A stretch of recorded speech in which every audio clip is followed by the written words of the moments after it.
Le cathétérisme de l'artère radiale avec ses deux variantes, écoguidage en cours ou long axe. Préparez premièrement votre patient comme à l'habitude pour votre ponction radiale. Il est à noter qu'une flexion dorsale du poignet excédant 10 degrés n'est pas favorable pour un cathétérisme de l'artère radiale.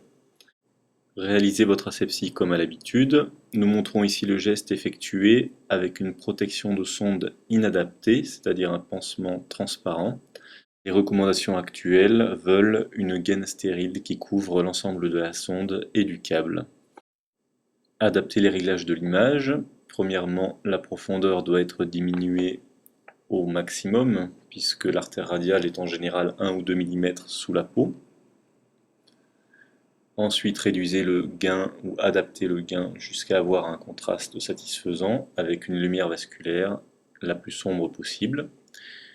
Nous voyons ici l'artère radiale avec ses deux petites veines accompagnatrices facilement compressibles. L'opérateur a vérifié l'orientation de sa sonde en soulevant un côté, ce qui a assombri le côté homolatéral de l'image, pour bien pouvoir ajuster les orientations de son aiguille. Le vaisseau est centré au milieu de l'image, l'aiguille insérée au milieu de la sonde, et nous cherchons à voir voilà, le petit point hyperéchogène correspondant à la pointe d'aiguille, et lorsqu'il est à l'aplomb du vaisseau,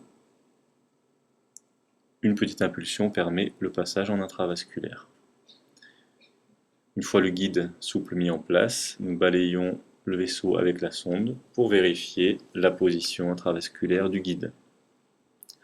Le geste est ensuite poursuivi comme à l'habitude avec l'insertion du cathéter sur le guide souple.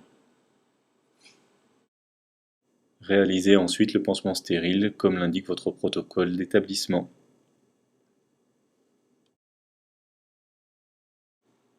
Chez un autre patient, nous montrons la procédure avec une visualisation long axe du vaisseau, donc après l'avoir repéré en court axe avec les petites veines radiales, nous opérons un quart de tour avec la sonde pour l'ajuster en long axe.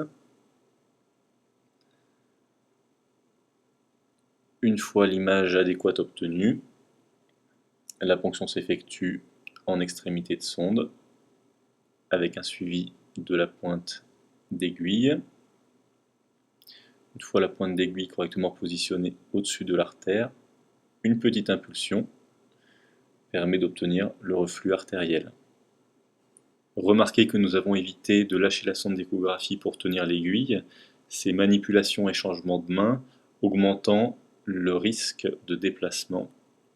L'aiguille est habituellement suffisamment stabilisée par son passage dans les tissus mous. La progression du guide ainsi que sa position intravasculaire est vérifiée et le geste est terminé comme à l'habitude.